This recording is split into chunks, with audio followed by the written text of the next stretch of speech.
Sir Amit Shah and Lavu Krishnadevarayalu meeting, Jagan liquor అనే అంశం మీద ఇద్దరు మీటింగ్ ఏం జరగబోతోంది రాష్ట్రంలో? ఏమైనా దీనివల్ల ఏమైనా పరిణామాలు చేంజ్ అవ్వబోతున్నాయా?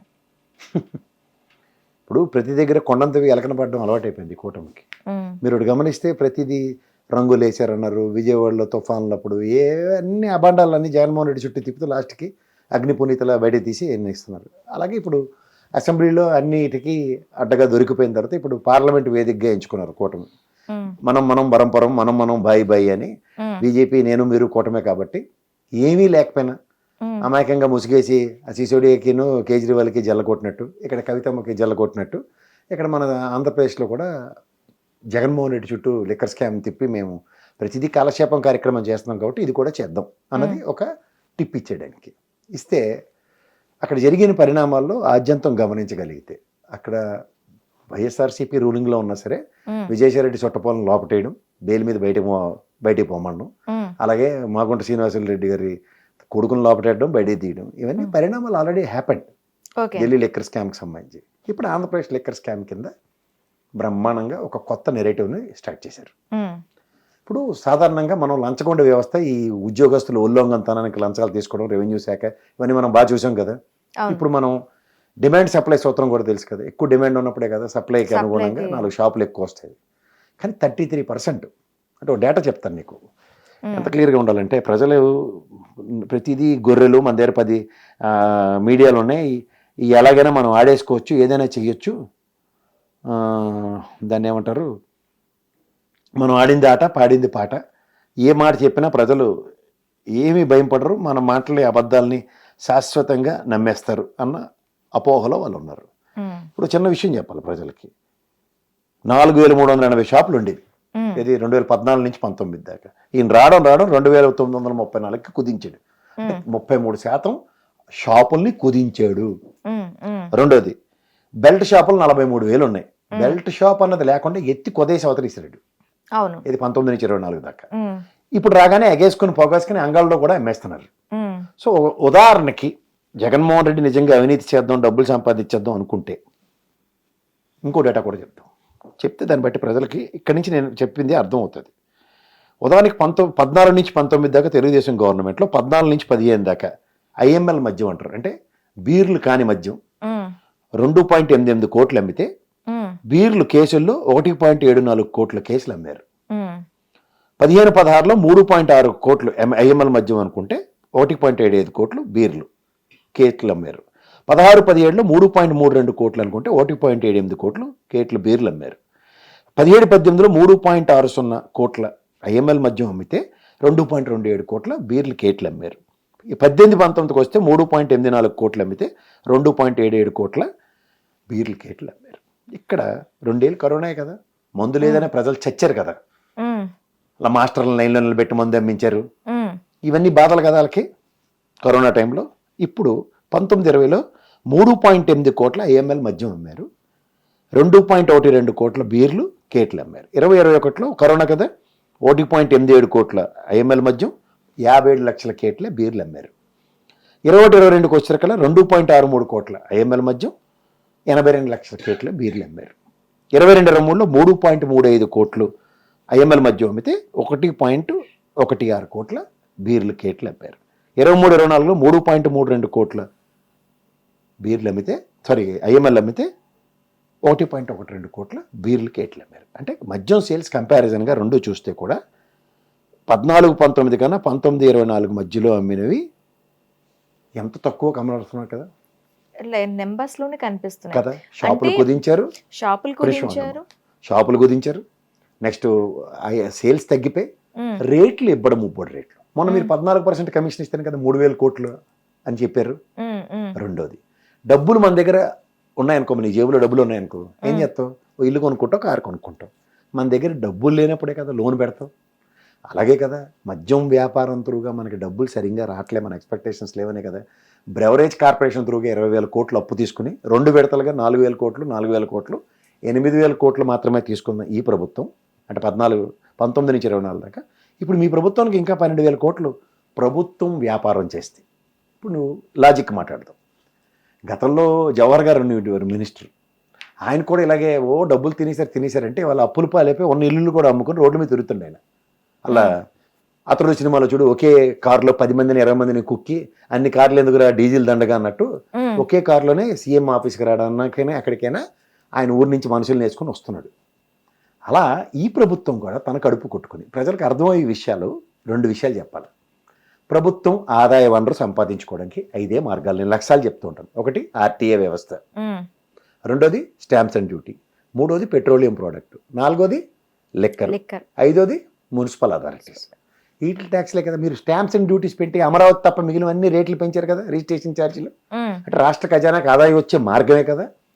అలా గత ప్రభుత్వంలో ఈ బ్రెవరేజ్ కార్పొరేషన్స్ త్రూగా డబ్బులు ఆదాయం ఎక్స్చెకర్ అంటే రాష్ట్ర ఖజానాకు వచ్చే మార్గాన్ని జగన్మోహన్ రెడ్డి ఎంచుకున్నది. ఆయన సంపద సృష్టించుకుంటే తప్పు, మీరు స్టాంప్స్ అండ్ రిజిస్ట్రేషన్స్ త్రూగా సంపద సృష్టిస్తే రైట్. ఇది కంపేర్ చేద్దాం. ఎందుకంటే మిగిలిన 95 జీఎస్టీ పరిధిలో ఉండి వాడి దగ్గర మనం అడుక్కుంటాను కానీ కేంద్ర ప్రభుత్వం మనకి ఈ జన్మకి ఇవ్వట్లేదు. అది ఎంత బకాయిలు ఉన్నాయి కూడా గవర్నమెంట్ దిగిపోయే టైంకి 68,750 కోట్లు కేంద్ర ప్రభుత్వం నుంచి మనకి రావాలన్నది జగన్మోహన్ రెడ్డి లాస్ట్ బడ్జెట్లో చెప్పేసి దిగిపోయాడు ఆయన. ఇప్పుడు మాట్లాడదాం. వ్యాపారం ప్రభుత్వం చేసింది. 2 విషయాలు చెప్తాను. స్పిరిట్ గత ప్రభుత్వంలో ₹5.70 ఉండేది, ఇది 14 నుంచి 19 రూపాయలు. ఇప్పుడు ప్రభుత్వమే వ్యాపారం చేస్తుంది కాబట్టి బ్రెవరేజ్ కార్పొరేషన్స్ దగ్గర నుంచి ₹29.70కి అంతకో స్పిరిట్ కొంది. అంటే స్పిరిట్ కొంటే అర్థం ఏంటంటే లిక్కర్, చీప్ లిక్కర్ మీరు 99కి ఇచ్చి తప్పలు కొడుతున్నారు కదా, అది 150-180 రూపాయలకి అమ్మేది కదా. ఈ స్పిరిట్ని ఎంత పాళ్ళు, బీర్లో ఎంత ఆల్కహాల్ పర్సెంటేజ్ ఉంది, లిక్కర్లో ఎంత పర్సెంటేజ్ ఉందని బాటిల్ మీద రాస్తారు కదా, ఈ స్పిరిటే దీనికి సప్లై గవర్నమెంట్ చేస్తుంది. దీన్ని ప్రభుత్వ పర్యవేక్షణలో. ఎందుకంటే మద్యం తాగి చచ్చారనేది ఎక్కడైనా ఉంది వార్త ఉందా? అంటే పురంధేశ్వర గారు అమాయకంగా ఆ ఈనాడు పేపర్లో రాసిన దిక్కుమాల వార్తను చదివి గాబరా పడింది, కానీ 10 లక్షల మంది మద్యం తాగి చచ్చిపోయారని చెప్పింది ఆవిడ తెలియక. నిజంగా అంత జరిగితే ప్రపంచం తెరబడిపోద్ది. కరోనా పాండమిక్లో కూడా అంతమంది చచ్చిపోలే. ఇప్పుడు మాట్లాడదాం. వ్యాపారం ప్రభుత్వం చేద్దాం అన్నప్పుడు స్పిరిట్ కొన్న రేటు ₹29.70 ఎక్కడ బ్రెవరేజ్ కార్పొరేషన్ చెరుకు మొలాసెస్లు తయారు చేసే వాళ్ళ దగ్గర నుంచి కొన్నారనుకున్నాం. ఇప్పుడు ఇబ్బడి రేట్లు ప్రభుత్వం నిర్ణయించింది. 2 పాయింట్లు గమనించండి. రేట్లు ఎవరు నిర్ణయించారు? ప్రభుత్వం. ఇప్పుడు మీరు ప్రైవేట్ సేల్సే కదా చేస్తున్నారు. అంటే మద్యం ప్రైవేట్ వాళ్ళకి ఆక్షన్లో ఇచ్చేశారు, వేలం పాటల్లో, బార్లు ఆక్షన్లో ఇచ్చారు. కానీ గత ప్రభుత్వం మద్యం అలా నడిపింది. పక్కన అటాచ్డ్ రూమ్ ఉంటుంది, మందు తాగేసి వాళ్ళు అక్కడే తాగేసిపోవడానికి, పెర్మిట్ రూమ్ అంటారు. అదైతే గత ప్రభుత్వం లేదు కదా. రెండోది ఇందులో గమనించవలసిన విషయం ఏంటంటే ఈరోజు సేల్స్ 10 లక్షల రూపాయలు 10-20 కేట్లు అమ్మాడు అనుకో, రేపు పొద్దున్న తెల్లారు 11 గంటలకే కేట్లు అమ్మేస్తే తాళం పెట్టి వెళ్ళిపోయాడు. అసలు గత ప్రభుత్వం ఓడిపోవడానికి వన్ ఆఫ్ ద రీజన్ మందు లేకే, మందు సప్లై సరిగ్గా లేకే. ఇప్పుడు మాట్లాడదాం. ఉదాహరణకి పాయింట్ ఆఫ్ సేల్లో అబ్కారీ వ్యవస్థకు సంబంధించిన ఎంప్లాయీసే అమ్మారు. అబ్కారీ ఉద్యోగులే ప్రతి వైన్ షాప్లోనూ కూర్చొని అమ్మారు. రెండోది అక్కడ పని వాళ్ళు పెట్టిన వాళ్ళు ఎవరైతే ఉన్నారో వాళ్ళు కూడా ప్రభుత్వం ఇండైరెక్ట్గా జీతాలు ప్రభుత్వమే ఇచ్చింది. ఇప్పుడు మీరు అనుకోండి బ్రెవరేజ్ కార్పొరేషన్కి వెళ్ళి బాబు మెక్డొనాల్డ్స్ ఇన్ని డబ్బులు ఇస్తున్నాం, మాకు ఇన్ని కేట్లు ఇవ్వండి. కానీ ప్రభుత్వం వ్యాపారం చేస్తే ఏమైంది? అబ్కారీ వ్యవస్థ ఎంప్లాయీ కాబట్టి వాడిని ఇవాళ 10 కేట్లు తీసుకెళ్లి అమ్ముకొని ఈ డబ్బులు ప్రభుత్వం నిర్ణయించింది కదా, ఆ డబ్బులు తీసుకొచ్చి ప్రభుత్వంకి ఇవ్వాలి. ఇంచుమించు రేషన్ షాప్స్ ఎలా వర్క్ చేశాయో అదే విధంగా గత ప్రభుత్వంలో మద్యం షాపులు కూడా పనిచేసాయి. వెరీ గుడ్, ఇది కరెక్ట్ పాయింట్. ఇప్పుడు పాయింట్కి వద్దాం. నువ్వు ఇక్కడి నుంచి ఎలా వెళ్తావు? రత్నదీప్కి వెళ్ళి నరేంద్ర మోడీ గారు చెప్పారు కాబట్టి నేను డిజిటల్ పేమెంటే చేస్తాను, లేదా క్రెడిట్ కార్డు నేను గీకుతాను, లేదా క్యాష్ కడతాను. ఈ 3 ఆప్షన్స్ నీకు ఉన్నాయి లేదా? అవును. నువ్వు నరేంద్ర మోడీ భక్తురాలు అయితే డిజిటల్ మనీ అని పేటిఎం కొడతావు, లేదా నీ దగ్గర డబ్బులు చచ్చినట్టు క్రెడిట్ కార్డు వాడతావు, లేదా నీ అదృష్టానికి ఏటీఎంలు పనిచేసే డబ్బులు తీసుకెళ్ళి కట్టావు. వాడు ఈ 3 వద్దండి నరేంద్ర మోడీ నేను చంపేతాడని చెప్పాడా? లేదు. ప్రభుత్వ విధానం ఏంటి? నియంత్రణ. ఏ నియంత్రణ? మద్యం వీడు తాకూడదు అన్నది. డబ్బులు రేట్లు పెంచింది. మూడోది ఆ చుట్టుపక్కల ఎక్కడ ఏటీఎంలు పనిచేసేవి కాదు. వీడు క్యాష్ తప్ప డిజిటల్ పేమెంట్ తీసుకునేవాడు కాదు. అప్పుడు వాడి పరిస్థితి ఎలా ఉంటుంది? తాగుదాం ఉన్నాడు ఆలోచిస్తాడు, పచ్చి బూతులు ప్రభుత్వాన్ని తిట్టుకునే ఆడి ఇంటికి పోతాడు. అవును. అంతకు మించి ఇంకేం చేయలేదు కదా. అవును. ఇలాగే సేల్స్ నిన్నటికి వాటికి కంపేర్ చేస్తే అదే ప్రైవేట్ అనుకో, ఎండాకాలం రా బీర్లు స్టాకులు పెట్టండి, జనాలు వెబ్బడి ముబ్బడిగా తాగాలి అని ప్రైవేట్ అయితే ఆలోచిస్తాడు. ప్రభుత్వం నాకు ఎంత స్టాక్ కావాలో నేను ఎంత అమ్ముదాం అనుకున్నాను, నాకు ఈ వ్యాపారంతో ఇంతే డబ్బులు కావాలి. అదే చెప్పారు కదా. అమ్మ ఒడి నాన్న బొడ్డి అని. దానికి ఎంత డబ్బులు కావాలో అంతే సంపాదించాడు ఆయన. అవును. అలా ఆ ప్రాస్పెక్టివ్లో ఆలోచిస్తే ఎక్స్చెక్కర్కి డబ్బులు క్యాష్ రూపంలో ఇచ్చారు. ట్రెజరీకి వెళ్ళి మీరు ఈ చలానాలు కట్టినవన్నీ క్యాష్ కట్టిన రోజులు మర్చిపోయారా మీరు? బ్యాంకులకి వెళ్ళి స్టేట్ బ్యాంక్ ఆఫ్ హైదరాబాద్లో చలానాలు కట్టి వాళ్ళం ఇంటి రిజిస్ట్రేషన్లకి పనులకి వాటికి క్యాషే కదా. ఇప్పుడు ఈ సేవ మీ సేవ వచ్చి ఇదే వచ్చింది. అలా ప్రభుత్వం వాళ్ళు మలుచుకోలేదు, చేయలేదు, డిజిటల్ ట్రాన్సాక్షన్ చేయలేదు. అది తప్పో రైట్ నాకు అనవసరం.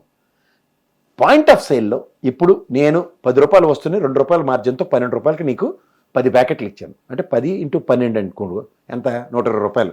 సాయంత్రం నువ్వు అమ్మి తీసుకొచ్చి నాకు కట్టు అన్నావు కదా, లేదా 8 అమ్మాను, మిగిలిన 4 ఉన్నాయి, స్టాక్ ఇది కూడా సార్, ఇదే కదా ఎక్స్చెక్కర్ కావాల్సింది. అవును. ఇక్కడ నీకు తేడా ఎక్కడొచ్చింది? ఎక్కడా లేదు అని ఆవేశం. ప్రతి ఒక్కడు ఏం మాడతాడు, డబ్బులు తీసుకొచ్చి అలా నేలమాలిగుల్లో పెట్టేస్తారంటే అక్కడ అబ్కారీ వ్యవస్థలో పనిచేసేవాడు కూర్చున్నాడు, కానిస్టేబుల్ ఇన్స్పెక్టర్. వాడికి ఏమైనా 2 జేబులు ఉంటాయా? ఇది 10 రూపాయలు, దీన్ని 13 రూపాయలకి అమ్ముతున్నాం, రూపాయి జగన్మోహన్ రెడ్డికి, 2 రూపాయలేమో ప్రభుత్వం నా కమిషను అని ఏమైనా పెట్టుకున్నాడా?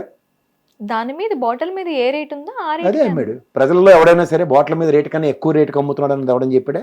లేదు. మరి దొరకట్లేదనేదే వాళ్ళ వాదన. అదే కదా. సో రెస్ట్రిక్షన్ ప్రభుత్వ నిర్ణయం ఏదంటే నేను డౌన్ సైజ్ చేస్తాను.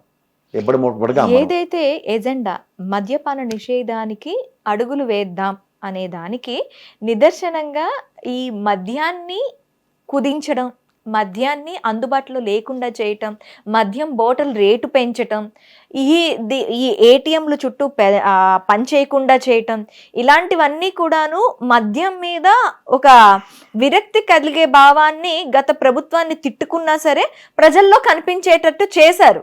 కాకపోతే ఇప్పుడు మళ్ళీ ఈ ప్రభుత్వం ఏంటి అంటే మద్యాన్ని ఇబ్బడి ముబ్బడిగా చేతులు ఎక్కడికి వెళ్ళినా అందించే విధంగా తయారైంది. అంతే ఏంటంటే నేను ఫస్ట్ చంద్రబాబు నాయుడు గారికి గవర్నమెంట్ రాగానే ఈ మద్యం విషయంలో ప్రభుత్వం ఇంకొంచెం బ్రహ్మాండంగా ప్రభుత్వమే నిర్ణయాలు తీసుకుని చేస్తుంది అనుకున్నాను. ఎందుకంటే సంపద సృష్టిస్తామని చెప్పినప్పుడు నేను అనుకున్నానంటే అన్ని బ్రాండ్లు ఇప్పుడు ఉదాహరణకి రేషన్ షాప్ల గత ప్రభుత్వంలో కాకుండా ఈయనే ప్రభుత్వ పరంగా అదే అబ్కారీ వ్యవస్థ, అదే స్టాఫ్ ఉన్నారు, వాళ్ళని ఎన్హాన్స్ చేస్తూ మద్యం షాపులు ప్రభుత్వం నిర్వర్తిస్తుంటే నిజంగా విపరీతంగా రెవెన్యూ వచ్చింది కదా. అవును. వీళ్ళు బంగారు బాతుగుడ్లోకి వెళ్ళి ప్రైవేట్ యాక్షన్ వేసుకుంటే ఇప్పుడు ఏముంది, ప్రైవేట్ పెట్టుబడిదారులే లబ్ధి పొందుతున్నారు. రేపు నువ్వు షాప్ పెట్టకు, షాప్ పెడితే చికెన్ అమ్మితే పక్కన కేజీ 10 రూపాయలు ఇవ్వు, ఆలగడ్డల ఎమ్మెల్యే గుడ్డు మీద కమిషన్ ఇవ్వు, చీకుల మీద కమిషన్ ఇవ్వు, ఈ తలకాయ నొప్పులు ఎక్కువ ఉన్నాయి కదా. అదే ప్రభుత్వం కనుక కార్యక్రమం నిర్వర్తించుంటే ఎక్సెస్ ఇప్పుడు అప్పుడైతే ఏ బ్రాండ్ పడితే ఆ బ్రాండ్ దొరకలే, ఇప్పుడు ప్రభుత్వం అన్ని బ్రాండ్లు ఇస్తే ఇంకొంచెం ఎక్స్ట్రా రెవెన్యూ ఎక్స్చెక్కర్కి వచ్చింది కదా. అవును.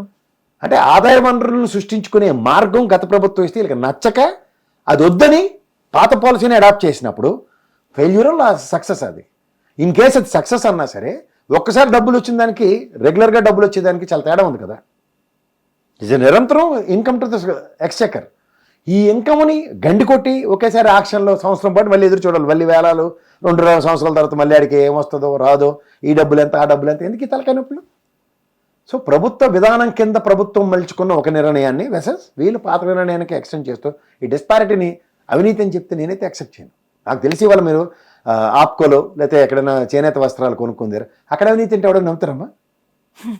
చెప్పు, నా మాట కంటా. ఎందుకంటే అక్కడ మనకి నాణ్యమైన చేనేత వస్త్రాలు దొరికితే ప్రభుత్వమే నిర్వహిస్తుంది ఆప్కో అలాంటివి, అక్కడ రూపాయి తక్కువ ఉంటుంది. రేషన్ షాపులు మనం ప్రభుత్వం నిర్ణయించిన రేటుకే అమ్ముతాం, ధైర్యం భరోసాయి కదా.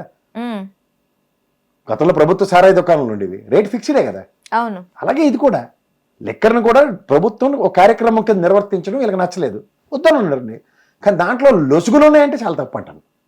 ఇప్పుడు దీనికి ఆల్రెడీ ఆ లొసుగులు ఏంటో చెప్పండి, ప్రజలకు అర్థమయ్యేలా చెప్పండి. ఆ లొసుగుల్ని ప్రజలకు అర్థం కాకుండా చేసి ప్రైవేటీకరణ చేయటం ఎంతవరకు కరెక్ట్? అది కరెక్ట్ అంటే అది ప్రభుత్వ నిర్ణయం, ఏం చేస్తాం. ప్రభుత్వ పాలసీలు మనం I cannot question, it is the stand of their government, they have taken it. But గత ప్రభుత్వంలో ఆదాయ వనరు అది, ఇప్పుడు కాదు. ఓకే, ప్రభుత్వానికి ఆదాయ వనరు కాకుండా పోయింది. అది బాధ. పైపచ్చి అన్ని వేల కోట్ల అవినీతి చెప్తున్నారు. 5 సంవత్సరాల సేల్స్ కంపేర్ చేసుకుని 1,00,000 కోట్ల లోపనే ఉంది 5 సంవత్సరాల సేల్స్. అండ్ ఇంత ఇస్తారు డబ్బులు. జగన్మోహన్ రెడ్డి అనగానే 1,00,000 కోట్ల అవినీతి అన్నది ఒక బ్రాండ్ క్రియేట్ చేశారు కదా. అలా ప్రతి దాంట్లోనూ అవినీతి అక్రమాలు లక్షలు 1,000 కోట్లు అని చెప్పేసుకుంటూ పోయి కొండంతవి ఎలకన పడుతున్నారు. ఇవాళ పార్లమెంటు వేదికగా కూడా దీంట్లో ఏమీ లేదని తేలుస్తారు చూడండి.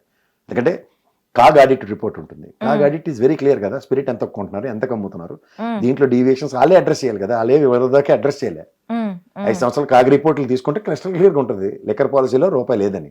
ఆల్రెడీ బెవరేజ్ కార్పొరేషన్ వాడు ఈ కన్విన్స్ అవుతానే కానీ ఇవ్వడు కదా. ఇప్పుడు నీ జీతం ఎంత ఉందో అది చూసే కదా ఇంటికి అప్పిస్తాడు నీకు.